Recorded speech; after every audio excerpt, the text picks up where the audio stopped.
Oi, eu sou o Matheus Marcolini e seja muito bem-vindo ao Resumo News, o podcast de notícias do Resumo ETEC. Nesse podcast eu comento as notícias mais legais de passar para vocês no dia de hoje. Hoje, dia 15 de junho de 2020. Vamos lá. A primeira notícia é do G1. Polícia Federal prende Sarah Winter e mais 5 em investigação sobre atos antidemocráticos em Brasília. Começando bem o Resumo News dessa segunda-feira, dia 15 de junho de 2020, essa matéria do G1 do Distrito Federal, que é assinada por Márcio Falcão, Marília Marques e Brenda Ortiz, diz que a Polícia Federal prendeu nessa segunda-feira, em Brasília, a extremista Sara Fernanda Giromini, que adotou o pseudônimo de Sarah Winter. Eu vou tratar ela assim porque eu acho que é mais fácil, né? E cumpre também o mandado de prisão de outras 5 pessoas investigadas por exercerem atos antidemocráticos. Isso foi autorizado pelo ministro do STF, o hitman brasileiro, o Alexandre de Moraes, e a prisão é temporária, ou seja, né? Vale por 5 dias e pode ser prorrogada depois por mais 5 dias. A Sarah Winter, ela é chefe do grupo 300 do Brasil, que dá apoio ao Bolsonaro e tal.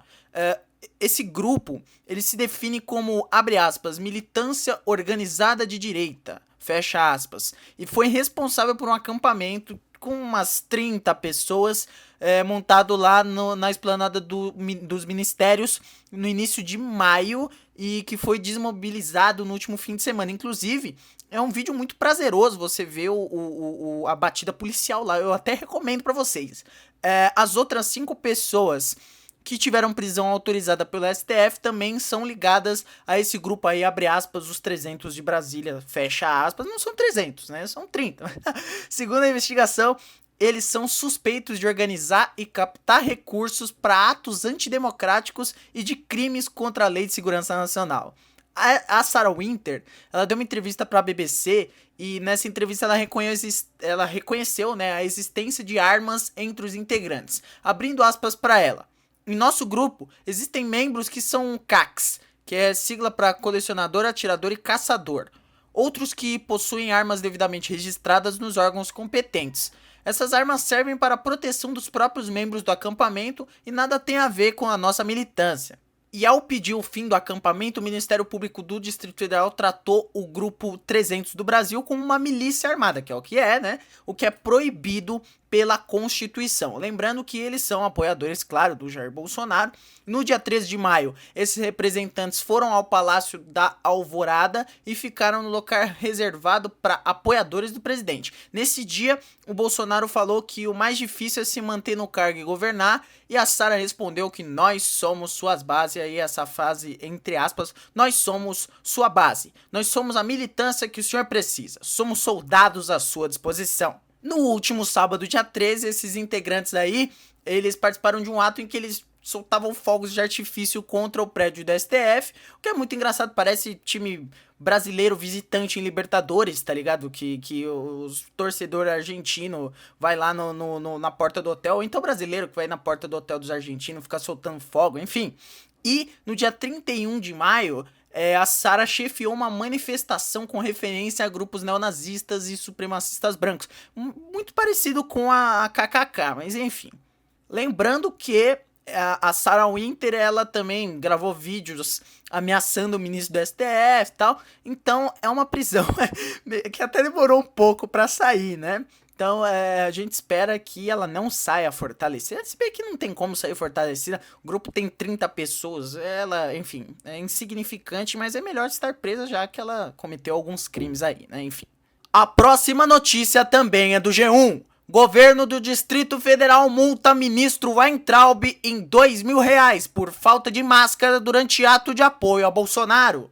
Então o governo do Distrito Federal multou o ministro da Educação, o Abraham Weintraub, em R$2.000 por não usar máscara num ato que ele realizou ontem, né? A multa saiu hoje e o ato foi ontem. Ele teve lá no ato em favor ao Jair Bolsonaro e tal. O uso da máscara é obrigatório em áreas públicas lá de Brasília, desde o dia 30 de abril, tá ligado? Já tem um tempo, já mais de um mês. E quem for flagrado sem o acessório pode ser multado em até R$ 2.000 ou responder também pelo crime de infração de medida sanitária. Esse crime ele pode chegar até 1 ano de prisão na questão judiciária, né? Engraçado ver a multa. Então aqui tem o nome dele, Abraham Bragança de Vasconcelos Weintraub. Enfim, a assessoria do Ministério da Educação afirmou à TV Globo que o ministro não foi notificado e que a pasta não comentará o caso. Em nota, o DF Legal, que é o Distrito Federal Legal, enfim, parece nome de programa de TV, né? Informou que até segunda-feira, né, até hoje, cerca de 61 mil pessoas já foram abordadas e 2 multas foram aplicadas pelo descumprimento da regra. Abrindo aspas aí, a Secretaria DF Legal informa que a operação de fiscalização do uso obrigatório de máscaras é feita em todo o Distrito Federal por 10 órgãos que compõem a força-tarefa composta pelo GDF.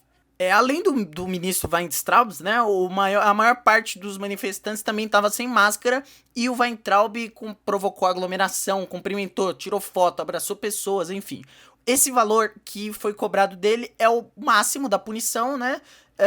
E ainda nesse ato aí, o Weintraub foi questionado por apoiadores sobre os impostos que a gente paga, abre aspas, para funcionários corruptos, fecha aspas. E aí o Weintraub disse, abrindo aspas aí pro Weintraub, eu já falei minha opinião, o que eu faria com vagabundo.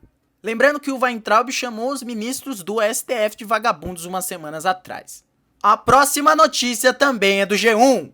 Trump diz que continuará enviando cloroquina ao Brasil, mesmo após os Estados Unidos vetarem uso emergencial do medicamento. Então, o presidente dos Estados Unidos, o Donald Trump, disse nessa segunda-feira que ele continuará sim enviando hidroxicloroquina, eu vou chamar de cloroquina porque é mais fácil, né, ao Brasil, mesmo após a Autoridade de Vigilância Sanitária norte-americana, eu vou chamar de estadunidense também, né, enfim, revogar a autorização emergencial para o uso do medicamento contra a Covid-19.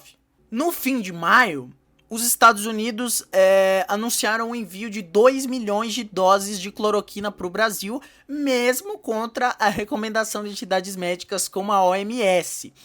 Aí perguntado, o Trump, né, perguntado pela repórter da Globo News, a Raquel, é um sobrenome incomum, né? Raquel, se você estiver escutando, me desculpa. Raquel Karrenbu, vou chamar assim.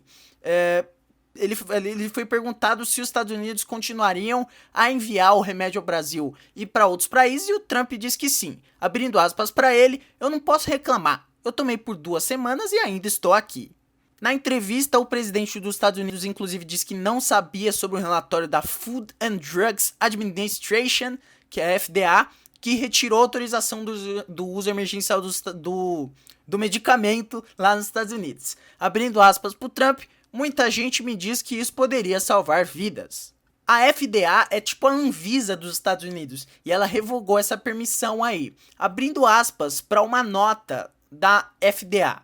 Nem é razoável acreditar que os fatores conhecidos e os potenciais benefícios desse produto superem seus riscos conhecidos e potenciais. Por conseguinte, a FDA revoga o uso emergencial de cloroquina e hidroxicloroquina nos Estados Unidos para tratar a Covid-19.